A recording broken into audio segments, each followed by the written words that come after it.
Jordan left the care of our beloved cat, Lucy, to me while I was suffering from morning sickness. After a safe delivery, I was enjoying happy days, but then living together with my in-laws was proposed.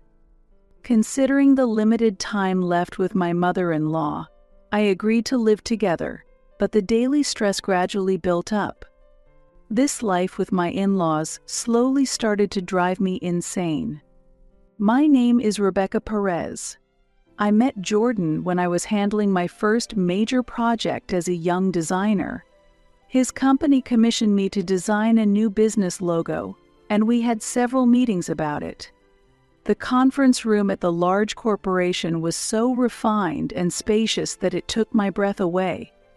I was impressed by the clear explanations given by the employees describing the business details. During breaks, their high communication skills and the warm atmosphere were quite evident. In such an environment, I was desperately taking notes while receiving information from a senior, trying to grasp the main points of the work. After the long meeting, I was so relieved that I couldn't help but sigh. Quite a lot of tension for the first day, don't you think? We need to relax more and enjoy the process. My progress was thanks to Senior Nikki choosing me as her assistant. I aim to use this opportunity to design a corporate logo by myself. After the meeting, I didn't go straight home but went to a nearby pub with Nikki. It had been a while since Nikki and I could align our schedules for a meal together. You're working hard, and at this rate you might find a new boyfriend, Nikki said in a relaxed mode, deepening the conversation about my love life. Not at all. I haven't had any good encounters, I replied, enjoying a beer after work. Nikki's interest in my love life stems from my history of failed relationships. She is the only person who knows about my past partners, and our relationship is very close. She wishes me happiness but seems to enjoy the episodes of my failed relationships. In the past, I had a boyfriend during high school who reported everything to his mother. He went to another school, so I used to only go on dates with him a few times a month. I have also witnessed him frequently exchanging messages during our dates. When I asked him, "Who are you messaging?" he replied, "I'm telling my mom what we're eating right now." I felt a bit uncomfortable with the situation and thought to myself, it would be troublesome if our dinner turned out to be the same. His comments continued. My mom chose my outfit today. I've seen this movie with my mom, and I promised to eat this chocolate sundae with my mom. It was always about his mom. I was shocked to discover later on that his phone's wallpaper was a picture of his mom. I realized it was impossible for me to surpass his mom, and I ended our relationship. The guy I dated in college used my part-time job earnings at the casino and was dishonest. The person I dated right after getting a job turned out to be married, unexpectedly. I cut off the relationship immediately, but I still feel terrified at the thought of him possibly demanding alimony. Every time I hear it, it's good for a laugh. Nikki laughed, always looking forward to these stories. I've told this story many times, but thanks to Nikki laughing at it, I've come to accept it as a good memory. Just as we were about to move to the next bar, Nikki's phone rang. Her husband was feeling unwell and asked her to come home immediately. It's a pity. I thought we could drink leisurely since tomorrow is a day off. But there's nothing to be done if he's unwell, so go home and take care of him. Although I was quite drunk, I couldn't stop Nikki. She apologized, left money for the drinks on the table, and hurried home. Watching her rush home, I thought, it must be nice to go back to a home where your family is waiting, and I began to feel like getting married. I didn't feel like drinking alone that night, so I decided to go home too. While waiting on the train platform, someone spoke to me from behind. "Good work today," the voice said, and I immediately started thinking about work. There stood a tall man with black hair and glasses. "Good evening, I replied, not recognizing who he was. He continued the conversation. "Thank you for today's meeting. My name is Jordan Perez." At that moment, I remembered that there was someone else with the same last name. I was so focused on the meeting that I hadn't really looked at his face properly. "I apologize. Thank you for today," I said to him, expressing my gratitude, and then fell silent. Thanks to Jordan sharing many interesting stories, waiting for the train felt enjoyable. Jordan is 5 years older than me and lives alone. He doesn't have a girlfriend but showers his cat with a lot of love. I also love cats, and we had a lively conversation about that topic. When the train arrived, we said our goodbyes, and I felt a desire to continue our conversation. That night, as I lay in bed, I hoped to talk to Jordan again. After several work meetings, Jordan and I completed the logo design deal without having time for personal conversations. However, a few days later, I received an email from Jordan through the company mail, surprisingly including his personal number. Despite my hesitation, I couldn't suppress my strong desire to get closer to him, and as soon as I got home, I called him. "I apologize for calling you all of a sudden. I really enjoyed our conversation," I told him. Jordan explained that he had tried to give me his contact information several times before but couldn't find the right moment, and finally mustered the courage to contact me from the address written on my business card. Later, Jordan invited me on a date to a cat cafe, to which I happily agreed. On the day of the date, I was mesmerized by Jordan's casual attire.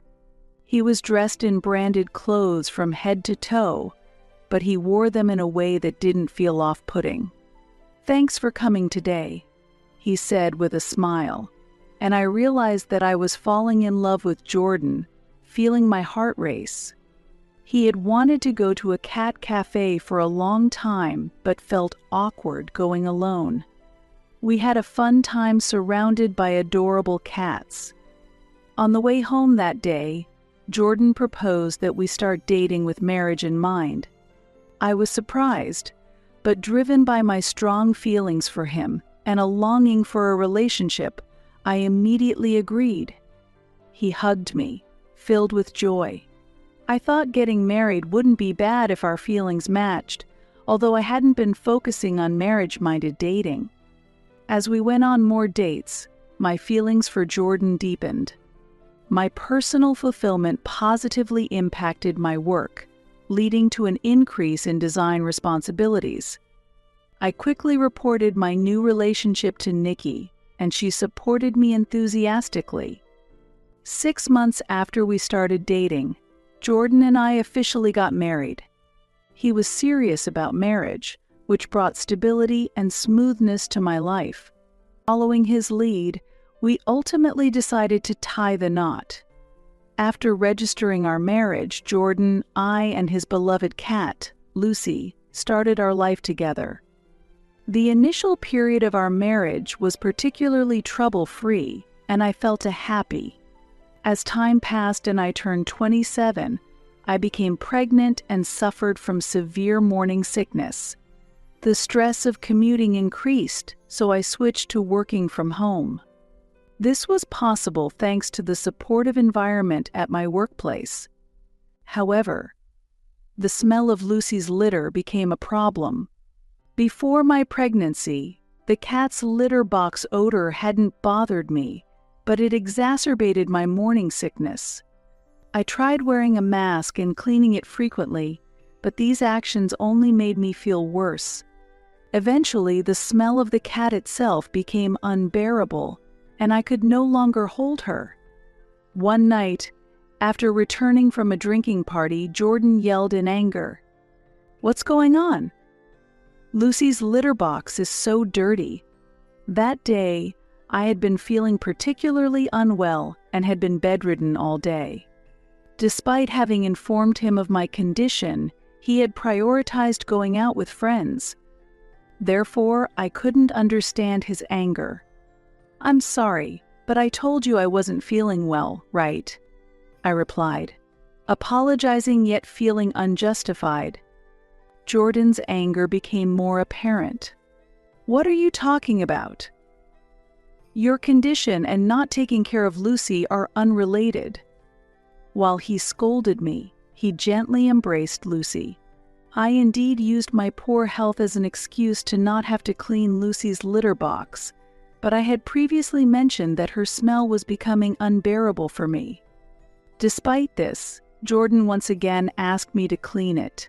Since I was at home, I accepted the request. However, is that really a task I should be doing while feeling unwell? Normally, I wouldn't clean it all day while I was away at work, so this shouldn't be an issue.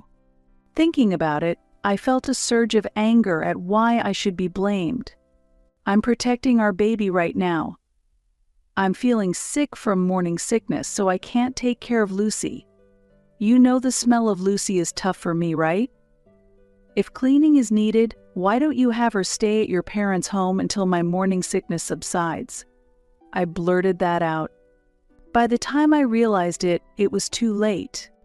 Jordan took Lucy and left with a terrifying expression.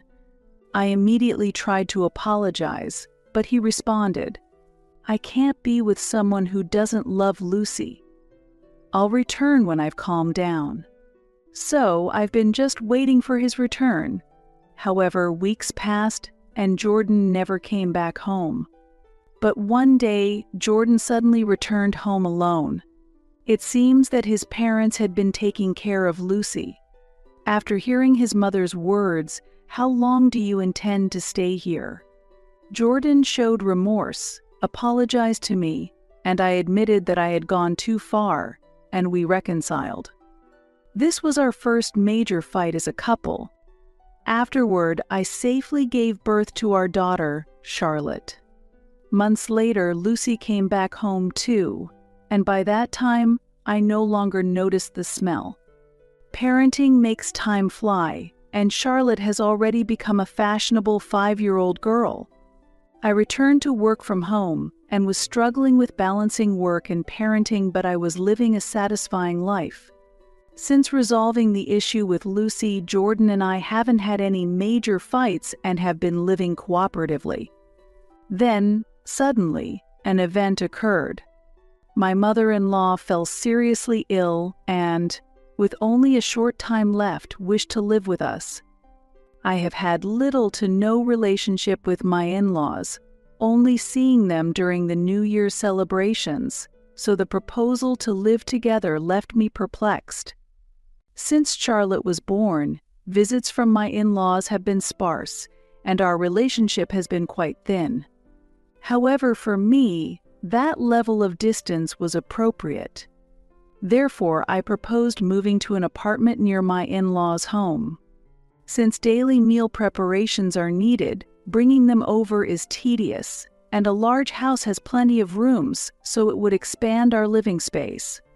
Jordan argues that living together is economically advantageous since he would pay the rent and utilities. We, as a couple, are financially independent, with him taking care of the rent and utility bills. We save a fixed amount each month, and the rest is managed freely by each of us. Therefore, cost is not an issue for me. Despite feeling that living with others is difficult, it seems he does not understand my feelings. Charlotte is happy with the spacious house. I agreed to live with my in-laws on the condition that we would end the arrangement when my mother-in-law either recovers or passes away. Thus, we moved to my in-laws' house when our daughter started elementary school. My mother-in-law's illness was severe, and she couldn't stand for long periods, but she was able to manage her bathroom and bathing needs independently, so the need for care was less than expected. My duties remained the same as before, only with increased laundry and cooking, which I did not find difficult. My mother-in-law checks Charlotte's homework when she returns home and seems too well to pass away soon. The problems were with my father-in-law and Jordan. My father-in-law would casually give commands, expecting me to understand and act immediately, which of course was not always possible. Witnessing this, Jordan began to take advantage of me more and more. Situations such as the following started to occur. Considering my mother-in-law's health, I always made lightly seasoned meals. However, my father-in-law seemed dissatisfied with the seasoning. At mealtimes, he would point at the mean and demand salt or pepper. After complying a few times, I could no longer bear it and started leaving condiments on the table from the beginning, urging him to help himself. My father-in-law was satisfied with this arrangement, but Jordan kept requesting, "Make our food more flavorful." I ignored his request. Why should I have to do that? I strongly felt that he should handle it himself. Jordan, possibly because his parents were nearby, acted like a child who hasn't fully grown up. It was unreasonable that he prioritized caring for Lucy over our daughter, Charlotte. When he came home, he paid no attention to Charlotte's homework and was only busy with Lucy. When we went shopping, he would only pick out the brands he wanted or toys for Lucy. While my in-laws still saw Jordan as a child, his childish behavior was gradually diminishing my love for him. What I found most distressing was when my father-in-law interfered with Charlotte's actions. Charlotte, a grade schooler who had started showing interest in makeup, had been buying child-friendly cosmetics. On holidays, she would enjoy applying makeup and doing her nails by herself. Seeing this, my father-in-law would joke, "Is she trying to become a stripper by flaunting her looks at that age?" While he only gave me brief instructions, his constant complaints and sarcasm were particularly infuriating. However, Charlotte retorted, "Grandpa is old-fashioned," which silenced him, and that made me feel relieved. The most uncomfortable moment was when the topic of having a second child came up. "You should consider your age and think about having a second child soon. Shall I give you some advice?" he said, which I found very unpleasant. I am already in my mid-30s and Jordan is approaching 40. We did want a second child, but it was merely a matter of timing. We were satisfied with just Charlotte and did not intend to pursue having another child through fertility treatments. This was a decision for us as a couple and is not something for others to intervene, and the way it was said was extremely displeasing. I had been enduring patiently until my mother-in-law passed away. She herself had apologized several times, saying, "I'm sorry for the trouble caused by my husband and son." She had never opposed her husband in the past and had been unable to speak up. She asked me to be more tolerant of Jordan's behavior since he was spending less time with her. Jordan's behavior was said to be confined to his time at his parents' home, so I couldn't argue against it. Moreover, concerning the matter of having children, my mother-in-law confided in me with a smile. "I've decided I don't want another child with him." Despite the pressure from my father-in-law and Jordan, my bond with my mother-in-law deepened. While I yearned to leave the house, the approaching farewell to my mother-in-law pained my heart. As the first year of living together was about to conclude, my mother-in-law's condition worsened, and she was hospitalized. I continued visiting the hospital, preparing for the inevitable farewell. A month later, she passed away quietly in the hospital, surrounded by family. After the funeral, as we returned to our daily routines, sadness lingered. Although I had planned to leave the house immediately after her death, I continued living there to avoid changing Charlotte's school mid-year. Even a month after my mother-in-law's death, my father-in-law persisted in his authoritarian behavior, and Jordan's attitude had further deteriorated. Even then, he showed no signs of preparing to move out. Instead, He argued that we should stay here forever, claiming it would be pitiful to leave his father alone. I was hoping to move when Charlotte reached 3rd grade, but no effort was being made to find a new home. Furthermore, Jordan began to make unilateral statements about the commute being too long and possibly changing jobs. For me, my father-in-law's circumstances weren't crucial, and with my mother-in-law gone, there was no reason for us to stay in this house. This issue further escalated tensions between us. One night, after Charlotte had gone to bed, my father-in-law and Jordan were drinking and looking through keepsakes. They were quite drunk, reminiscing about my mother-in-law when suddenly a will was discovered. The will mentioned that there was hardly any estate to leave behind, stating it would be sufficient to sell the keepsakes. Most of the content was words of gratitude towards me. Though they did not show me the will, my father-in-law began to complain about its contents. It's meaningless when someone who couldn't even save money passes away. I was hoping to enjoy the inheritance, he grumbled. She should have included more words of gratitude towards me. My father-in-law said loudly, his voice amplified by the alcohol. Hearing Jordan express his disappointment with, "If there's no money, then there's no point in living together," I was shocked. Was the reason for living together just to target your mother's estate?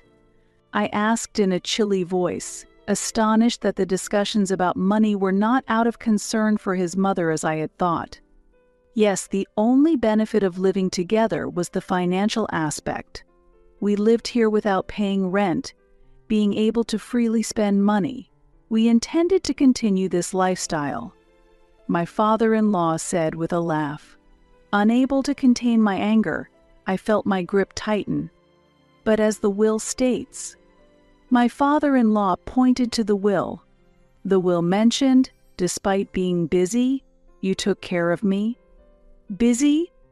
You've just been sitting at home doing nothing. A NEET who doesn't pay anything is just a burden in terms of food costs. Get out of this house, he criticized. I had been working from home for a long time, and I had explained this to my father-in-law repeatedly, but he never understood. Let me say this again, I have been working, and I've been preparing all the meals. Do you really think such accusations are valid? I retorted calmly. While trying to keep my emotions in check, I calmly made my counter-arguments. Provoked by my father-in-law, Jordan also began to hurl accusations at me. Housework isn't that hard, right? You're home all the time. It must be easy for you. We're out there working hard every day. You're just freeloading at my parents' house, he said. Despite his drunken state, Jordan's words were rude beyond comprehension. He deemed the household chores insignificant, yet since moving back home, he hadn't lifted a finger. Without responding, I just retreated to my room. They continued laughing, showing their contempt for me. I resolved to show them exactly what their future would look like without me. The next morning, while the two were still asleep, I took Charlotte and left the house. That night, Jordan called. I could guess what he had seen, but it took him quite a while to notice. "What is this?" he sounded flustered. Unable to contain it any longer, I almost burst out laughing at his words. "What do you mean? Are you calling because you can't understand the bank book? If so, you should ask your father directly," I replied coldly. Before she went to the hospital, my mother-in-law had given me the bank books, entrusted me with managing the household finances, and left behind information on debts that my father-in-law and Jordan had, along with a divorce application. Unbeknownst to many, she had been gradually depleting her savings to cover living expenses, as my father-in-law had accumulated a significant amount of debt, causing us to spend over $5,000 a month on living costs. By the time of her passing, There was hardly any estate left because the savings had already run out. Not wanting to cause any unnecessary worry, I took over the cost of living expenses without informing them. "Why do you have so much money?" I didn't answer his question but continued. "By the way, Jordan, you also had debts." Among the documents my mother-in-law had given me was a promissory note with Jordan's name on it. Although I was surprised, I had somewhat expected this. My mother-in-law had said, "Thank you for enduring patiently for so long. After I'm gone, I want you to live freely, released from the binds of your husband and Jordan. I trusted you, Jordan. I wish you had been honest with me about the debts," I said emotionally. "I'm sorry," he apologized lightly. His casual apology seemed to presume forgiveness, and I pressed him further. "Is there nothing else you need to say?" I was looking for something more than just an apology. After a moment of silence, he finally began to speak. "I've been unfaithful. I'm sorry." Jordan suddenly confessed. He admitted to having inappropriate relationships with multiple people, including a junior at work and business partners. The costs of maintaining multiple relationships had led to his debt, he explained. "Thank you for speaking the truth more easily than expected. Now I have all the evidence I need," I said, and Jordan was left speechless. Having suspected Jordan's infidelity but lacking concrete evidence, I had set a trap to test him by secretly recording his statements as proof. "You thought I didn't know about the affairs? The divorce is already a foregone conclusion, so please prepare the paperwork quickly. I'll be taking a fair share of the assets," I declared firmly. Jordan was panicking on the phone, but I calmly ended the call. Afterward, through a lawyer, I ensured I received a fair share of the property division, and the divorce was officially finalized. Jordan ended up accumulating even more debt due to the payments required for the property settlement. I obtained sole custody of our daughter, Charlotte, and completely severed ties with Jordan, choosing not to receive child support from him. Thanks to Jordan confessing details about his infidelity, I even received apologies from his affair partners. A severe conflict erupted between Jordan and his father over financial issues, eventually leading to Jordan being disowned and ousted from the family home. This conflict between the two escalated significantly, to the point where local residents had to call the police due to the disturbance. This series of events facilitated the smooth progression of our divorce proceedings, providing me with some relief. Financially distressed, my father-in-law found it difficult to make ends meet on his pension alone and was forced to look for work to manage his debt repayments. Having always depended on my mother-in-law, he struggled with basic household tasks, realizing just how significant her presence had been. Jordan's own issues were severe. His affair became known at his workplace, resulting in him losing his job. His consideration of changing jobs was likely influenced by this scandal. Previously enjoying a relatively affluent lifestyle at home, Jordan had escalated his affair behaviors, fueled by his preference for expensive brands. Furthermore, one of Jordan's affair partners got engaged to a wealthy man right after breaking up with him. However, once her fiancé learned about her past with Jordan, he called off the engagement and demanded a division of assets, drastically altering her life due to her association with Jordan. Currently, Jordan is unemployed, saddled with significant debt, yet still caring for his beloved cat, Lucy, day by day. His life has temporarily lost its stability, facing many challenges. Treating pets with care is undoubtedly important, but when a cat is considered a priority over me, I begin to question my own worth and find myself caught in complex emotions. Continuing life with my husband might have led to a completely different future, But that choice was not feasible for me. So, with the property division from our divorce as my starting capital, I decided to establish my independence as a designer. After leaving the company I previously worked for, I started a new career at a design studio run by Nikki, the founder. I communicated this significant change to Jordan, but he seemed not to take my words seriously. Since starting work at Nikki's studio, my skills have been recognized and new job offers have been coming in steadily. This has significantly increased my salary, allowing me to lead an independent life. I am working to further increase my income and aim for an even more stable financial life.